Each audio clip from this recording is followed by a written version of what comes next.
সমসাময়িক নানা দিক বিবেচনা করে এবার ভিন্ন রূপে যাত্রা শুরু করল রোডসাইড কিচেন রেস্টুরেন্ট।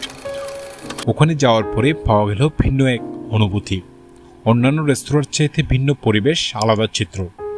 রেস্টুরেন্টের একপাশে তৈরি করা হয়েছে মাটিতে পা লুটিয়ে খাবার খাওয়ার ব্যবস্থা। সবাই পরিবার পরিজন নিয়ে আসছে, দেখা যাচ্ছে রং বেরঙের লাইটিং দৃশ্য। মহাসড়কের পাশে গাড়ি থামিয়ে মানসম্মত পরিবেশে সেরে নিতে পারেন আপনার পছন্দের খাবার। চকরিয়া পৌরসভার অন্তর্গত মৌলবীরকুম মহাসড়ক লাগোয়া ঝিলমিল রেস্টুরেন্টের পাশেই এমন একটি রেস্টুরেন্ট তৈরি করা হয়েছে। পার্কিং ব্যবস্থা আছে, যেগুলো বড় ছোট যে কোনো ধরনের গাড়ি আসলে আরামসে এখানে গাড়ি পার্কিং করতে পারবে। পাশাপাশি এখানে ফ্যামিলি নিয়ে আসা যাবে, একটা এসি কেবিন আছে, কেবিনে বসা যাবে।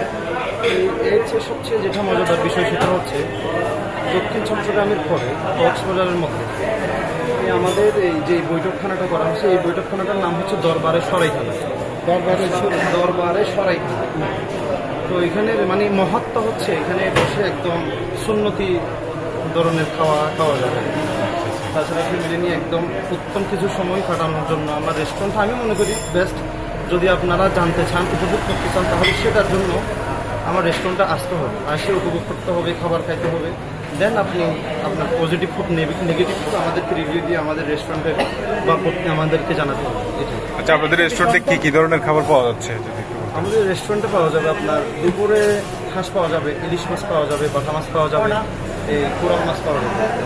তারপর হচ্ছে আপনার ওই দেশি মুরগি পাওয়া যাবে, গরুর মাংস পাওয়া যাবে, আর বিভিন্ন আইটেম আছে। আর সন্ধ্যায় স্পেশাল থাকছে আপনার চিকেন মশলা, কাঁকড়া মশলা, মেজবানি ডাল, চাইনিজ ভাজি, দেশি মুরগি, গরুর মাংস, এগুলো থাকছে। আর পাশাপাশি অনেক কিছু আছে, সব বলা সম্ভব না। আজকে কয়দিন হলো? আজকে আমাদের উদ্বোধনী হয়েছে গত 6 তারিখ শুক্রবার। আজকে সহ 6 দিন। আলহামদুলিল্লাহ যথেষ্ট পরিমাণ ভালোভাবে হ্যাঁ, অবশ্যই পার্সেল অর্ডার নেওয়া হয়। আমাদের ফোন নাম্বার হচ্ছে 01748877570। যে কোনো সময় যে কোনো টাইমে কল দিয়ে আমাদেরকে অর্ডার করতে পারবেন। আমরা অর্ডার আপনার বাড়িতেও পৌঁছে দিতে পারবো, কোনো সমস্যা হবে না। ঠিক আছে।